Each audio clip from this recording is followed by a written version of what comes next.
नमस्कार, मैं नेहा जैन, सहायक आचार्य भूगोल, श्री प्रताप सिंह बारहट राजकीय स्नातकोत्तर महाविद्यालय शाहपुरा भीलवाड़ा। आज का विषय बीए द्वितीय वर्ष भूगोल के विद्यार्थियों के प्रश्न पत्र द्वितीय आर्थिक एवं संसाधन भूगोल तथा एमए पूर्वार्ध भूगोल के विद्यार्थियों के प्रश्न पत्र तृतीय आर्थिक भूगोल से संबंधित है। साथ ही यह अन्य भूगोल के परीक्षार्थियों के ज्ञानवर्धन हेतु भी समान रूप से उपयोगी है। आज का हमारा विषय है आर्थिक भूगोल का उद्देश्य, एम्स ऑफ इकोनॉमिक ज्योग्राफी और अर्थशास्त्र एवं आर्थिक भूगोल, इकोनॉमिक्स एंड इकोनॉमिक ज्योग्राफी।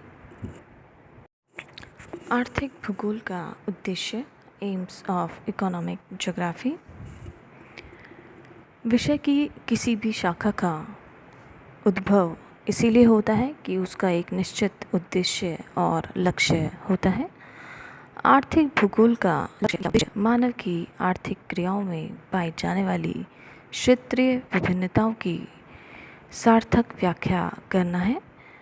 जिस प्रकार मानव भूगोल का उद्देश्य मानव और पर्यावरण के मध्य परस्पर कार्यात्मक संबंधों की व्याख्या प्रादेशिक आधार पर करना है, जिससे कि मानव का अधिक से अधिक कल्याण हो सके, ठीक उसी प्रकार आर्थिक भूगोल का मूल उद्देश्य भी देश और काल के संदर्भ में परिवर्तित होकर मानव कल्याण से संबंधित हो गया है।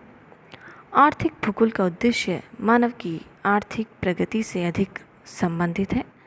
सभ्यता, संस्कृति, तकनीकी विकास के साथ ही आज विभिन्न क्षेत्रों में कई प्रकार की आर्थिक समस्याएं बढ़ती जा रही हैं। आर्थिक भूगोल इनका समाधान और इनकी सार्थकता की प्रामाणिकता को प्रस्तुत करता है। बीते कुछ वर्षों में विश्व की जनसंख्या में तीव्र गति से वृद्धि हो रही है, जिसके कारण विभिन्न प्रकार के संसाधनों के दोहन में भी बहुत अधिक वृद्धि हुई है और वर्तमान की ये आवश्यकता है कि इन विभिन्न संसाधनों के उत्पादन के तत्वों का अधिक से अधिक अनुकूलतम उपयोग किया जाए, अन्यथा भावी पीढ़ियों को इन संसाधनों के संकटों से गुजरना पड़ सकता है। आज विश्व के विभिन्न देश आर्थिक प्रगति पर बल दे रहे हैं, जिसके कारण कई प्रकार की आर्थिक विषमताएं उत्पन्न हो रही हैं और इन आर्थिक असमानताओं को समानता में परिवर्तित करने के लिए आर्थिक गतिविधियों को पुनर्गठित करना आवश्यक हो गया है। प्रकृति में संसाधनों का वितरण असमान और विषम है। विश्व के कुछ क्षेत्र संसाधनों की उपलब्धता और उपयुक्त जलवायु की दृष्टि से धनी हैं, जबकि कुछ क्षेत्र इस संदर्भ में निर्धन है और इसीलिए विभिन्न क्षेत्रों में आर्थिक विषमताएं उत्पन्न हो रही हैं। लेकिन निर्धन क्षेत्रों में विश्व के धनी क्षेत्रों की संपदा का पुनर्वितरण अगर हो सके तो इस असमानता को दूर किया जा सकता है।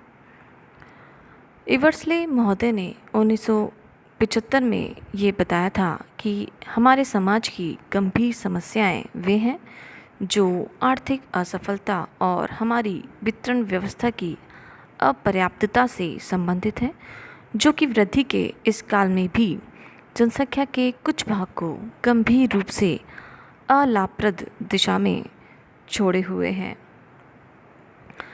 इस प्रकार कई प्रकार की आर्थिक विषमताएं वर्तमान में देखने को मिल रही हैं और इसी कारण समाज में कई कालिक और क्षेत्रीय विविधताएं दृष्टिगोचर होती हैं, जिनका विश्लेषण और मूल्यांकन करना और विभिन्न स्थानों की सापेक्षिक स्थिति, एक ही स्थान पर विभिन्न चरों का सहयोग और किसी स्थान विशेष पर किसी गतिविधि के केंद्रीकरण के आंकड़ों के साथ ही मानव कल्याण के सही परिप्रेक्ष्य में उनका वितरण आर्थिक भूगोल का मूल उद्देश्य है, जिससे मानवीय आर्थिक समस्याओं का समाधान हो सके और मानव कल्याण के प्रयत्नों को अधिक से अधिक सफल बनाया जा सके।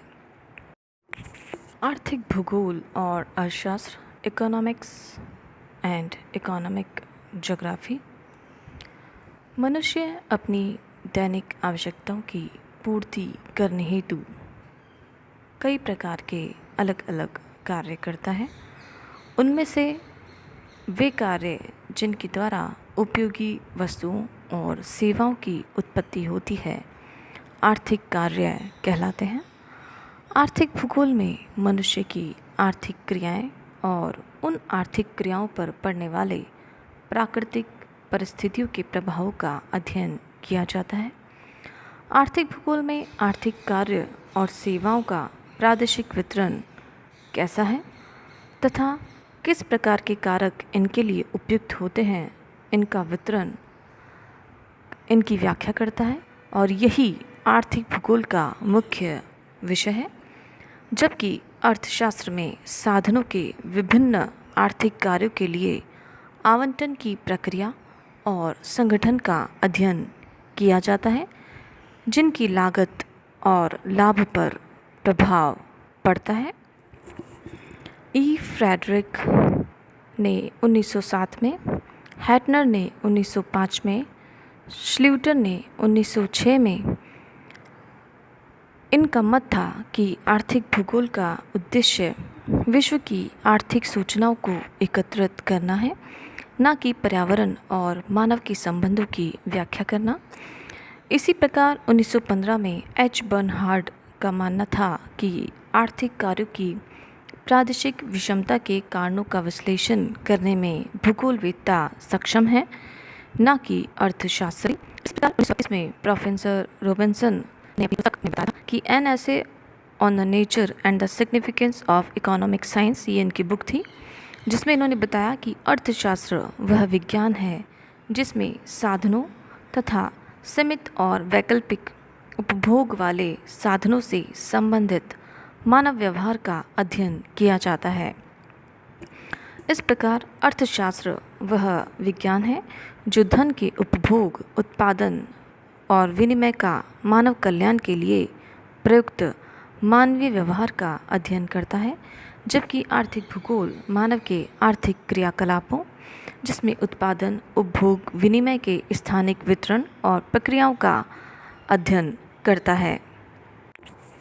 अर्थशास्त्र में अर्थव्यवस्था के अंतर्गत किसी वस्तु की उन व्यवस्थापरक और प्रक्रियात्मक विशेषताओं का अध्ययन किया जाता है जिसमें न्यूनतम लागत से अधिक लाभ की प्राप्ति हो सके, जबकि आर्थिक भूगोल उन सभी आर्थिक तत्वों और प्रक्रियाओं का अध्ययन करता है जिनमें विभिन्न प्रदेशों और क्षेत्रों में विषमताएं मिलती हैं और जिनके परिणाम स्वरूप विभिन्न क्षेत्रों में विभिन्न प्रकार के आर्थिक प्रतिरूप विकसित होते हैं।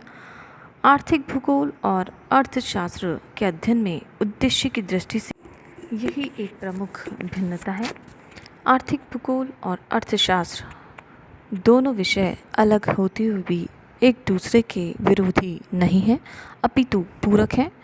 दोनों ही में मनुष्य की आर्थिक क्रियाओं का संपूर्ण अध्ययन किया जाता है।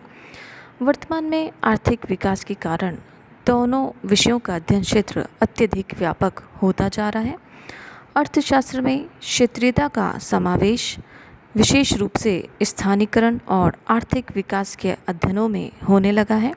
ठीक इसी प्रकार आर्थिक भूगोल के सिद्धांतों के प्रतिपादन को भी वर्तमान में अत्यधिक महत्व दिया जाने लगा है। इस प्रकार दोनों में विषय वस्तु संबंधी अंतर कम हो गया है। दोनों विषयों में अध्ययन के उद्देश्य और दृष्टिकोण में जो अंतर है वह भी निरंतर दिन प्रतिदिन जैसे जैसे विषय का विकास हो रहा है कम होता जा रहा है।